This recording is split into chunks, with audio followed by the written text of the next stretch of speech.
درود ارادت یکی از جوانب مهم و مؤثر توسعه شخصی، ارتباط و روابط اجتماعی ما، یعنی در واقع هنر کالیبره کردن رفتارهامون در بستر اجتماعیه. از رویکرد این که بنا کردیم در این مجموعه اپیزودهای پادکست راجع به توسعه شخصی صحبت بکنیم، این بار در این اپیزود میخوام آن بخشی که به رفتارهای ما و کنش‌هایی که در روابط اجتماعیمون داریم صحبت بکنم. با هم میخوایم سراغ تاریخ بریم، از کره جنوبی تا روسیه، از اعراب و حتی تاریخچه تربیت اسب‌ها.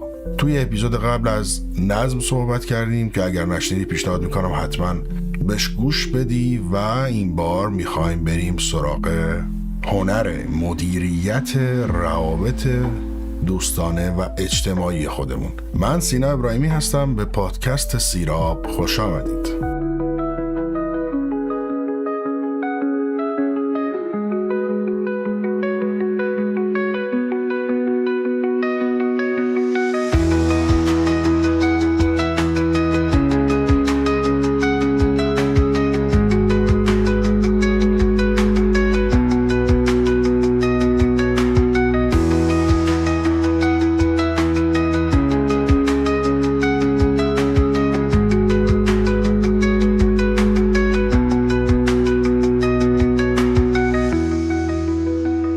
خیلی شنیدیم میگن مملکت ما دیگه همه چیز سیاسیه، هر نوع اکتی و هر نوع رفتاری رفتار سیاسی محسوب میشه. ولی چه بهتره که اصلا بریم ببینیم این کلمه سیاست از چه ریشه اومده و چه معنی داره.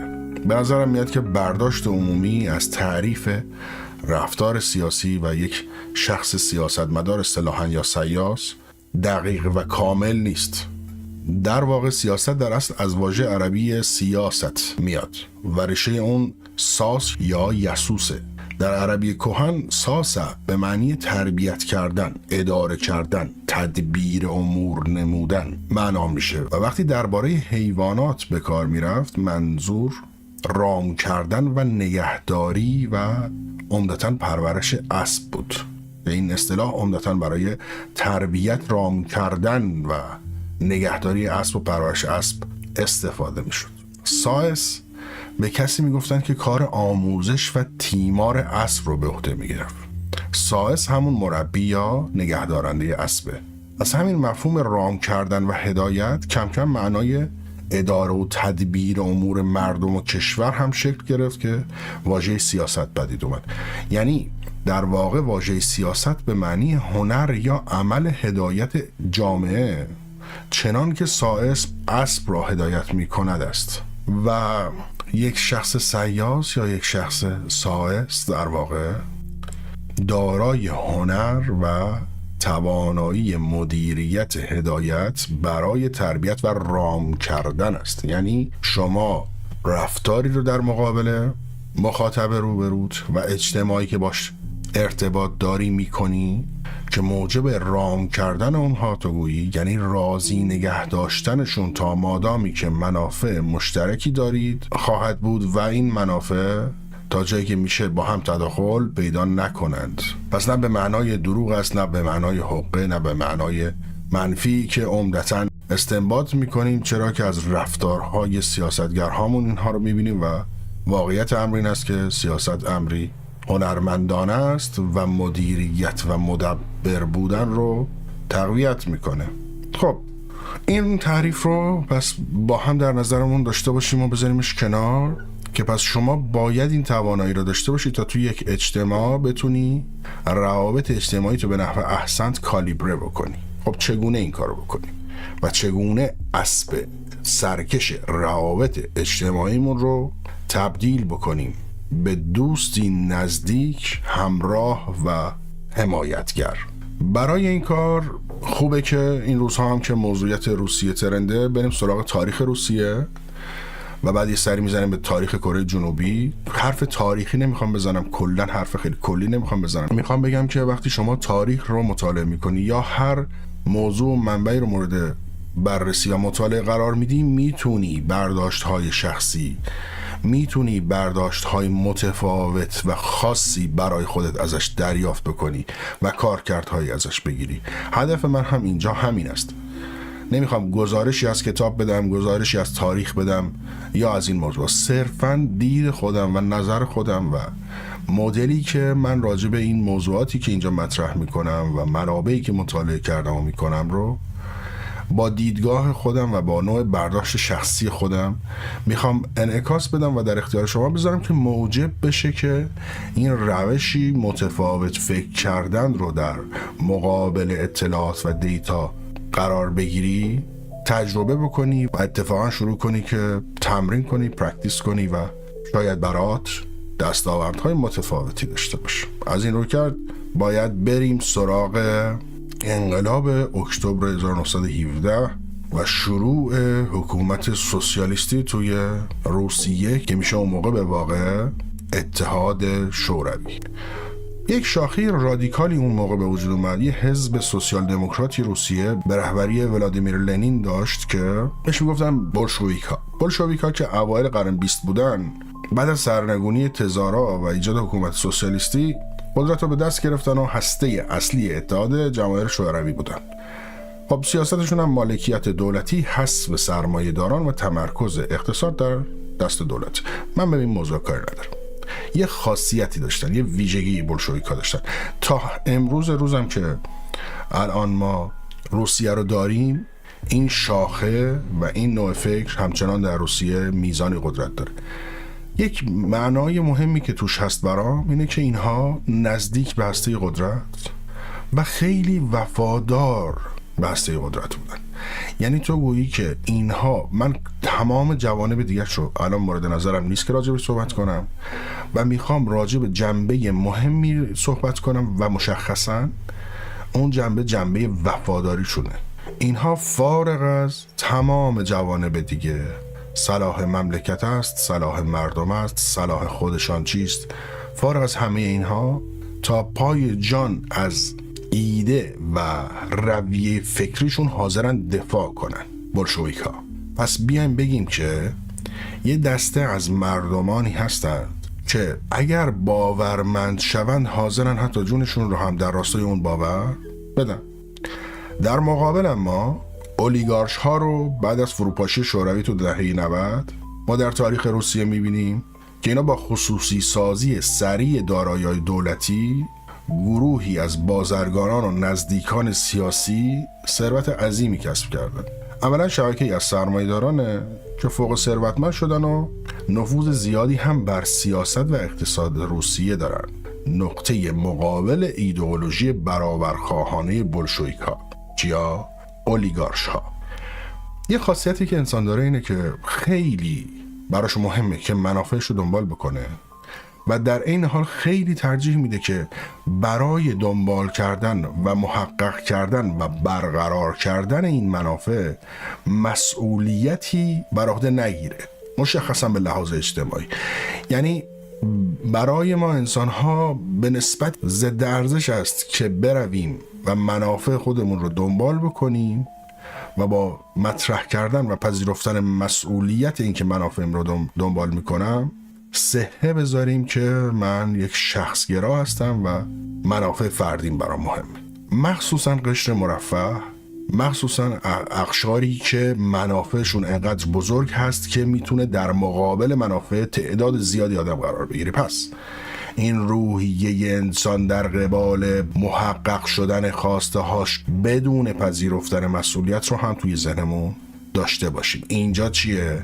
اینجا جایگاه فکری اولیگارش هاست که منافعشون رو در روسیه دنبال میکنند ولی تا جایی که میشه مسئولیت اجتماعیش رو بر عهده دولت میذارن، بر عهده حکومت میذارن، نه شخص خودشون. پس یک روابطی رو ایجاد میکنن و یک روابطی رو مستحکم و ادامه دار نگه میدارند که منافعشون داره تأمین میشه ولی مسئولیتش رو تا جایی که میشه به صورت مؤثر نمیپذیرند. تا اینجا 3 مفهوم رو توضیح دادم. سیاست و ریشش که از کجا میاد؟ در مقام تربیت کردن، راهبری کردن و مدیریت کردن. بولشویک ها افرادی که برای باور و افکارشون حاضرن دست به هر کاری بزنن و اولیگارش ها که فقط منافع رو دنبال میکنند ولی خیلی ترجیح دارن که مسئولیتش رو تا جایی که میشه مستقیما نپذیرن. خب اینا چه ربطی به زندگی ما داره؟ چه ربطی به توسعه فردی در مقام یک فرد و شخص در محیط اجتماعی داره؟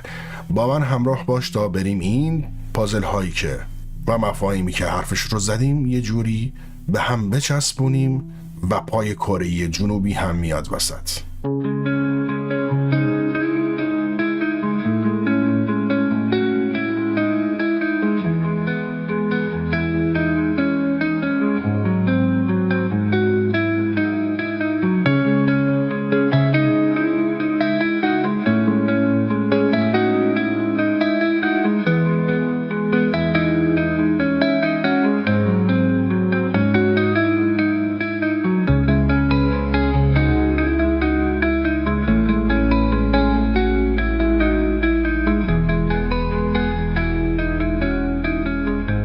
خب حالا این ویژگی هایی که مطرح کردیم چطور برای ما کار میکنند؟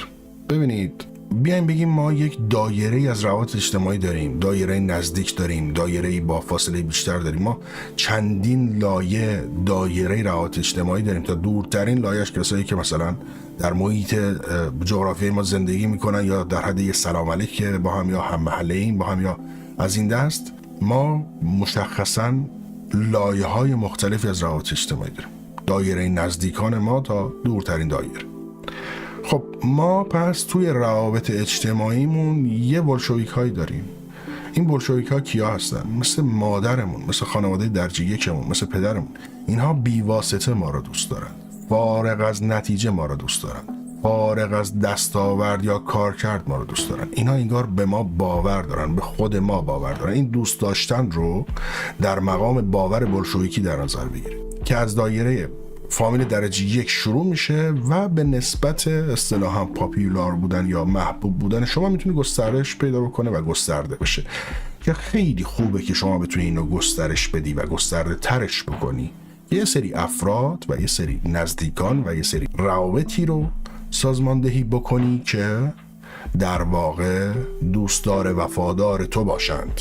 خب ولی اینو نمیشه بستش داد، نمیشه خیلی بزرگش کرد و اتفاقا نمیشه خیلی هم تغییرشون داد. یعنی اون دایره از دوستان و روابطی که داری که در دسته بندی و بولشویک ها طبقه بندی میشند، اینها پیوت کردن تو رو هم راحت نمیتونن بپذیرن. یعنی چی؟ یعنی تغییر بنیادی اگر به لحاظ فکری یا رفتاری بکنی، اگر که این تغییر حتی موجب توسعه تو بشه و پیشرفت تو بشه و یک گامی دیگر در مقام موفقیت برداری، اگر اون تغییر خیلی زیاد باشه اونها نمیپسندند و اینکه نمیپسندن یعنی سخت باش روبرو میشن و سخت تغییر میدن خودشون رو. چرا؟ چون اون باور قبلی رو دوست دارن دیگه، چون اون توی قبلی رو دوست داشتن. توی جدید یکم عدم امنیت میده بهشون که نکنه فرق کرده، حالا فرق کرده نکنه روابطش و مدل روابطش با من تغییر بکنه و یک هسته سختی هستن در واقع. پس ما هممون یک بولشویک های زندگی شخصی داریم و اینجا یک سائس بودن و سیاس بودنی برای کالیبره کردن شکل درستی از روابط با این افراد نیاز داریم که نه مجبور باشیم ببریمشون و قطعشون کنیم، نه مجبور باشیم به خاطر اونها دست به کارهایی که موجب توسعه فردی و برآورد بهتر منافعمون هست هم نزنیم. پس اینجا یک هنر مدیریت مطرحه. شما روابطت رو با بولشویک های اطرافت چگونه سازماندهی میکنی که هر وقت رفیقت زنگ زد گفت بیا بریم عشق حال، بیا بریم بیرون، بیا بریم این کارو بکنیم، بیا بریم تفریح بکنیم، برا من وقت بذار، قطعاً که اولویت توسعه و برنامه‌های فردیت باشه، ولی چگونه باشد این کار که تو اون رابطه رو از دست ندی. و این بولشویک ها افرادی هستند که به راحتی ما نمیتونیم به دستشون بیاریم و از دست دادنشون نباید به راحتی اتفاق بیفته، باید حفظشون بکنیم. این اولین مسئله‌ای برای شناخت و داشتن آگاهی نسبت به روابط اجتماعی در دایره نزدیکانه. ولی از این دایره هر چقدر دورتر میشیم اما تعداد بولشویک‌های ما کمتر میشه و اتفاقا در محیط‌های مختلفی ما اولیگارش هایی هم تو روابط اجتماعیمون داریم. یعنی یه سری افراد هستند که به خاطر منافعشون با شما در ارتباطند. شما با اونها منافع مشترکی دارید و بر پایه این منافع مشترک روابط دوستانه ای رو هم با هم ایجاد کردید که مرز داره، که تعریف داره، که متفاوته با روابط بولشویکی شما.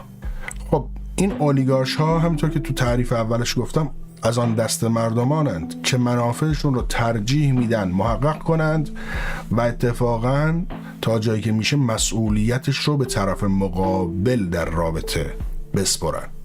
یعنی شما یک روابط اجتماعی دوستانه توی اجتماع زندگی داری که تو دسته‌بندی اولیگارشان اینها هر رفتاری رو در جمع شما و اون شخص، شما فرض بگیرید ایکسید، اون شخص ایگریه، هر جا اگر که میخواد بره منافعی که شما هم تا یه حدودی یا اسمن یا رسمن در اون منافع میتونی شریک باشی، وقتی میره میگه که این منافع ایکس و ایگرگ من دارم محقق میکنم، یا حتی یه جاهایی میگه این منافع ایکس صرفا و من به خاطر ایکس دارم این کارو میکنم و اصلا مسئولیت یا نمیپذیر خودش رو توی اون جایگاه قرار نمیده که این رفتاری که دارم میکنم برای تأمین منافع خودمه.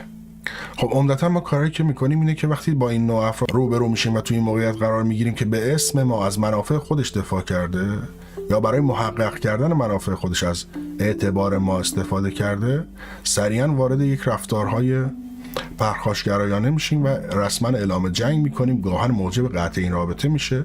از این دسته رفتارها عمدتا از اون سر میزنه دیگه. خب چه کار میشه کرد؟ چه کار باید کرد با اولیگارش هایی که اطراف ما زندگی میکنند در روابط اجتماعی؟ اتفاقا پاسخ من اینه که نه، شما اعلام جنگ نباید بکنی. نمیتونی با اولیگارش وارد جنگ بشی و تبعات نداشته باشه و تخریب برات نداشته باشه. باید دوباره اینجا تربیت کنی، مدیریت بکنی و راهبری کنی این اولیگارشا رو و تو بهشون نیاز داری. چرا نیاز داری؟ ببینید بولشویک ها حلقه نزدیکان، اونها حمایتگرن، اونها ساپورتیون، اونها پایدارن، اونها پایبندن به شما، درسته، ولی اتفاقا اونها ترجیحی به تغییر و پیشرفت ندارن آنچنان و اتفاقا همکار هم نمیشن توی این موضوع. ولی از اتفاق اولیگارش ها چرا اتفاقا شتاب میدند به توسعه تو، به تغییر تو، به پیشرفت تو. چرا؟ چون پیشرفت و توسعه تو منافع اونها رو بهتر تأمین میکنه. پس اتفاقا داشتن روابط اولیگارشی توی زندگی شخصی ما برای پیشرفتمون خیلی موتور محرکه موثریه و ما اتفاقا باید تا اونجایی که میشه هم روابط اولیگارش توری داشته باشیم. ولی باز مهمه که چگونه اینها رو کالیبره بکنیم و مدیریت بکنیم و اون اولیگارش مقابل رو چگونه راهبری بکنیم و تربیت بکنیم. این دایره ای از حریم منافعمون یا حریم شخصیمون یا داشته هامون یا هر چیزی رو چگونه تعریف بکنیم، اسب رو چگونه تربیت میکنند. کلن تربیت کردن با 2 تا اسپکت و جنبه کار میکنه، تشویق و تنبیه. ما خودمون هم اینجوری تربیت میشیم.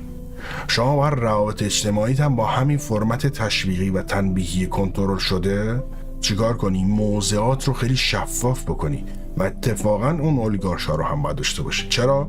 چون همطور که عرض کردم برای تأمین منافعشون چه میکنند؟ پیشرفت تو، بزرگ شدن تو رو، توسعه پیدا کردن تو رو شتاب میدند، حمایتگرند، حتی حاضرند هزینه بکنند برای اینکه تو توسعه پیدا کنی. چرا؟ چون اون هزینه میگه که آقا من از قبال ایکس دارم چقدر منافعم رو تامین میکنم، چقدر دارم در میارم، هرچی از این منافع پایداری که دارم ازش به دست میارم، من اگر انقدر هزینه کنم و اون منافع رو 2 برابر بتونم پایدار به دست بیارم، 2 تا 4 تا منطقیه دیگه. پس من حاضرم حتی برای شتاب دهندگیش هزینه‌ام بکنم. خب این دقیقاً جایی که کره جنوبی میاد وسط. اولیگارشای کره جنوبی میدونی کیان؟ اسمش کاملا تو گوشت زنگ میزنه. سامسونگ، LG، دیو، کمپانی‌های کره‌ای، همه اینها اگر به تاریخ کره جنوبی سر بزنیم میبینیم که کره جنوبی در یک استبداد خیلی بدجور، در شرایط اقتصادی خیلی بدجور، بعد از جنگ جهانی دوم وقتی که امریکا ژاپن رو با بمب اتمی میزنه، تازه میتونه خودش رو از ژاپن جدا بکنه، از مستعمره ژاپن بیاد بیرون و حالا دگردیسی هایی داره که تو این مسیر دگردیسیش سر کله اولیگارش هایی که روابط خاصی با دولت و حکومت دارند و ایجاد میکنند امتیازهایی از اونها میگیرند و با اون امتیازها مثل معافیت مالیاتی، مثل دریافت کردن قراردادهای خاص از جانب دولت موجب میشه بزرگ بشن و میشه این کمپانی های ناماشنایی که شما میشنوی که این کمپانی های ناماشنا اتفاقا در تصمیم گیری و سیاست های دولت کره جنوبی هم خیلی مؤثر نقش بازی میکنن و حرف دارن که بزنن و منافع دارن که دنبال بکنن. کمان که اولیگارشا توی روسیه، کمان که اگر نیک بنگری تو مملکت خودمونم نمونهاشو پیدا میکنی. ولی میخوام بگم تربیت کردن، رفتار سیاسی درستی که کره جنوبی با اولیگارش های خودش مثل سامسونگ و LG و دو الهازا داشته موجب شده که کره جنوبی اینجا باشه، یکی از بهترین اقتصادها رو داشته باشه، یکی از بیشترین حد صادرات رو داشته باشه. چگونه این کارو کرده؟ پس ببینید با اولیگارش هاشون کار میکنند، بدبستان و چانه زنی دارند و این هنر صحبت کردن و اصول دیالکتیک رو تا جایی که میتونن برقرار میکنند تا قبل از این که شرایط به تقابل منافع برسه. پس شما اتفاقا باید یک روابط پایداری با اولیگارش های روابط زندگیتون داشته باشید. اون شخص هایی که در کاتگوری اولیگارش یا در دستبندی اولیگارش ها توی زندگی شخصیمون هستند، تا جایی که میشه باید با اونها چیکار کنیم؟ چانه زنی داشته باشیم، تربیت کنیم و راهبر باشیم. هم منافع اونها تامین بشه، هم تشویق بشن که این منافع قرار است ادامه پیدا بکنه تامین شدنش و اتفاقا قرار توسعه پیدا کنه تو اگر این کارو بکنی. و این جان زنی و این راهبری کردن مثل تربیت کردن گیاه میمونه. من گیاه ها رو خیلی دوست دارم و کار تربیت کردن رو هم همینطور مشخصا رو گیاه ها. شما یک گلدون ساده رو میتونی یه شکلی تربیتش کنی که شاخه های خاصی داشته باشه. بونسای رو اگر که داره دیده باشید که خیلی چشمگیره، اون میبینید که یه اکوسیستم، یه درخت کوچیک انگار تو گلدون نشسته. این هنر دست کسی که اون بونسای رو تربیت کرده. شما میتونی مسیر بدی به شاخه های گیاه، میتونی تعریف بکنی براش که از اینجا برو، اینقدر بزرگ شو، اینجا رو اینقدر رشد بده، اینجا رو این تغییرات بکن. و مشخصه یه جاهایش هم مجبوری ببری، هرس کنی. مشخصه وقتی میخوای یه بونسای تربیت کنی یه جاهایش نیازه که دور یه سری از شاخه‌هاش سیم مفتولی مستحکم ببندی که از اون قالب خارج نشه، بیشتر از اون قالب رشد پیدا نکنه تا اون هنر درخچه بونسای اتفاق بیفته. تو روابط ما هم همینه، هم بولشویکا هم اولیگارشا تا جایی که میتونیم باید سعی بکنیم که چه بکنیم؟ این تربیت رو، این راهبری کردن و این رام کردن رو بتونیم لحاظ بکنیم. ولی هنرش چگونه است؟ ارجاعتون میدم دوباره به همون اپیزود قبلی، مفهوم 5 حلقه. داستان حلقه آب هم اینجا کار میکنه. شما باید آرام آرام بتراشی این روابط رو و هر جایی که این روابط موجب خونریزی شد، یعنی شما یه جایی رو تراشیدی و خونریزی کرد و درد ایجاد کرد و رنج موجب شد در طرف مقابل، باید حمایتگر باشی، باید وقت بذاری، باید بری پیشش و اتفاقا باید از تصویر نهایی بهش خبر بدی، بگی ببین رابطه من و تو درسته اینجا یکم ملتهبه، درسته اینجا دردناکه، ولی در نهایت این درخت بونسای ازش قراره بیرون بیاد. یک درخت زندگی، یک اکوسیستم کامل، یک حیات جامع تو رابطه من و تو قراره به نتیجه برسه و هدف است. بس بیا تحمل کنیم. من رنج تو رو میبینم، هم خودم هم رنج میکشم، ولی بیا در کنار همین رنج رو تحمل بکنیم تا برسیم به اون تصویر ذهنی که من دارم نشونت میدم. پس ببینید هنر است و قدیمی ها بهش میگفتن مردمداری. مردمداری رفتار درستی است ولی همیشه موجب برآورده شدن منافع شما نمیشه. اگر بخوایم همیشه مردم دار باشیم که یه جایی باید از خودگذشتگی کنیم، گرچه که از خودگذشتگی ارزش است بسیار بالا و من خیلی میپسندم و همه میپسندن و اتفاقا کارم میکنه، ولی نه همیشگی. مردمداری زیباست، نه همیشگی. از خودگذشتگی والاست، نه همیشگی. یعنی در واقع این کارها کارهای درستی هستن، نه من بخوام ردشون بکنم. من حرفم اینه هوشمندانه تر چگونه میشه رفتار کرد. من میگم که در این حال که از خودگذشتگی اجتماعی داشته باشیم، در این حال که وقت بذاریم، انرژی بذاریم، محبت به خرج بدیم از تمام این دایره هایی که تو دو دسته‌ای که برات تعریف کردم، ولی منافعمون رو هم باید در نظر بگیریم و منافعمون هم باید حفظ بشه و توسعه پیدا کنه. یعنی ما باید در واقع کره جنوبی باشیم توی روابط اجتماعیمون، نه روسیه، نه کشورهای دیگه. و سعی بکن بعد از شنیدن این پادکست، من پیشنهاد میکنم که تاریخشون رو بخونی اگر اهل تاریخ هستی و دوست داری، یا که پادکست های متفاوتی هست. و تشکر ویژه هم از داشتن و وجود علی بندری عزیزه که کارو برای ما خیلی ساده تر کرده. شما میتونید با شنیدن پادکست که مشخصا همین اواخر هم راجع به تاریخ کره جنوبی پادکست داده بود، میتونی بری ببینی که اینها چگونه این مسیر رو طی کردن.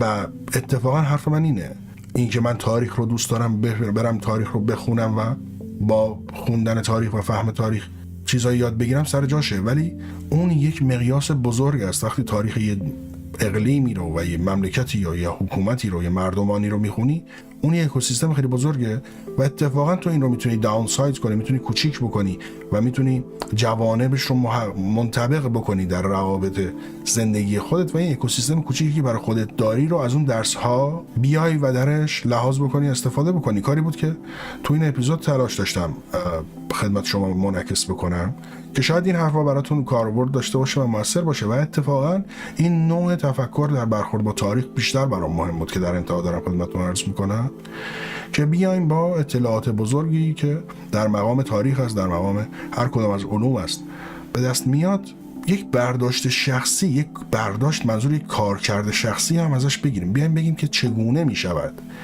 این فهمی که من از این مطلب به دست آوردم رو حالا بیام در جوانب زندگیم لحاظ کنم.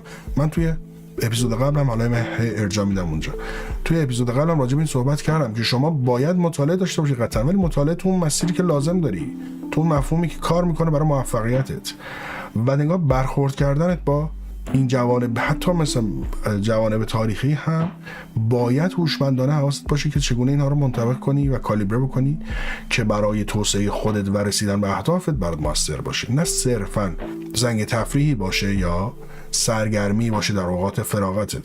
پس با این تعریفی که خدمت درس کردم از برداشتی که از تاریخ دو کشور مطرح کردم و عرض کنم با بازتعریف کردن کلمه سیاست و نوع رفتاری که ما تو زندگی اجتماعیمون در مقام یک فرد باید داشته باشیم، و امیدوارم این نگاهی که خدمتتون عرض کردم براتون موثر بوده باشه. پیشنهاد میکنم از بعد از شنیدن این پادکست حالا با یک عینک جدید روابط خودتون رو بازرسی و بازبینی بکنید.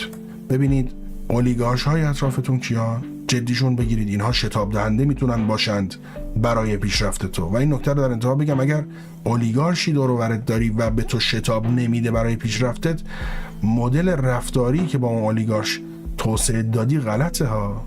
اصلا نیاز و اهمیت حضور اولیگارش، یعنی روابطی که منافع مشترکمون رو دارن محقق میکنند، یکی از جوانب مهمش اینه که تا جایی که میشه تو سوخت ندی تو منافعت. یک، درسته محقق کنی منافع تو، دو، درسته، ولی سوم اینه که برای توسعه بیشتر منافع کسب کردن اون هم شتاب دهنده باشه و هزینه بکنه و حمایت بکنه. این رو برو بررسی بکن. اولیگارش های دور و برت کیان؟ این سه جنبه‌ای که گفتم درش لحاظ میشه؟ اگر نشده چگونه من از الان باید شروع کنم لحاظ کنم؟ مفهوم بونسای و تربیت درخت رو تو ذهنت داشته باش در روابطت و خیلی جدی حواست به بولشویک های اطرافت باشه. اینها رفیق های روز سختتن، اینها هر چقدر بیشتر باشند بهترند، هر چقدر روابطتون توأمان‌تر و مستحکمتر باشه بهتره، چون تو روزهای سخت اون اولیگارش ها، اتفاقا این نکته رو انتها بگم، اولیگارش ها در روزهای سخت میان در مقابل تو قرار میگیرند ها. حتی ممکنه جاهایی موجب این بشن که تو بیشتر لطمه ببینی. یعنی اگر تو در روز سختت قرار بگیری، خب برای اونا که دیگه منافعی نداری. حتی ممکنه که با دشمنت ببندند چون منافعشون ایجاب میکنه و موجب لطمه بیشتر تو بشند. حواست باشه، از مقام قضاوت خارج شو، اطلاعات رو سعی کن پردازش بکنی. پس برای روزهای سختت بولشویک نیاز داری، روابطتو حفظ کن باشون.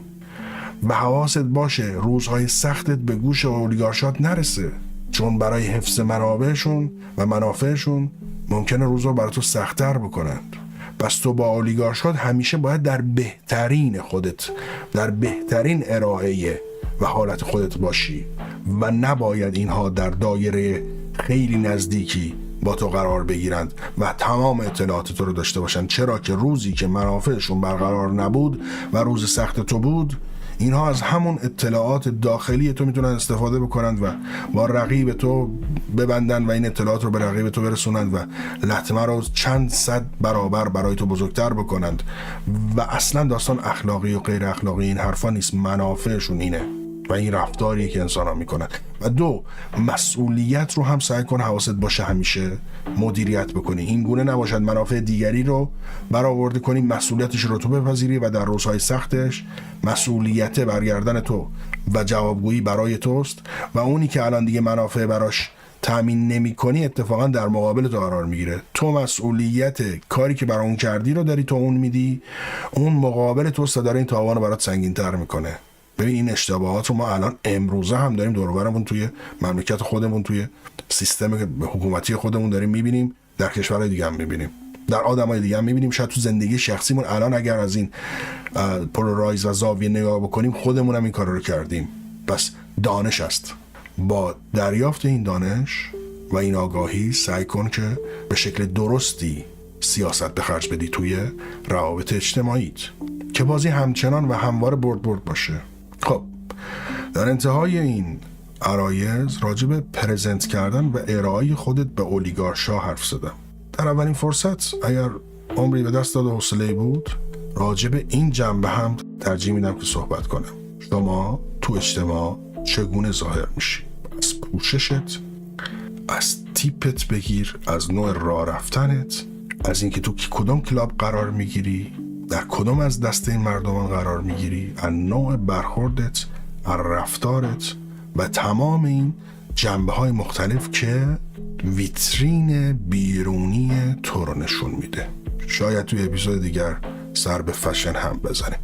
بسیار سپاسگزارم، امیدوارم که عرایزی که خدمتتون عرض کردم براتون موثر کاربردی بوده باشه و خیلی برام مهمه که این یک دیالوگی بین من و شما در مقام این عرایزی که دارم برقرار بشه، نظرتون رو بدونم، نقطه نظر شما و نوع نگاه شما شاید موجب بشه که به فکر بیشتری فرو بریم و با فکر کردن راجع به همه این موضوعات دوباره با هم صحبت بکنیم و دوباره این مفاهیم رو توسعه بدیم. شاید بتونیم الگوهای اجرا شونده و عملگرایانه مفیدتر و مؤثرتری رو در کنار هم توسعه بدیم. پس دعوتت میکنم این که تو کانال یوتیوب حتما سابسکرایب باشی. حالا موضوعیت کانال یوتیوب ما خیلی توسعه فردی نیست، راجع موضوعیت دیگری است، ولی این پادکست ها به صورت موازی اونجا داره منتشر میشه. حتما کامنت بذار، نظرتو برام بنویس و امیدوارم که بدرخشی.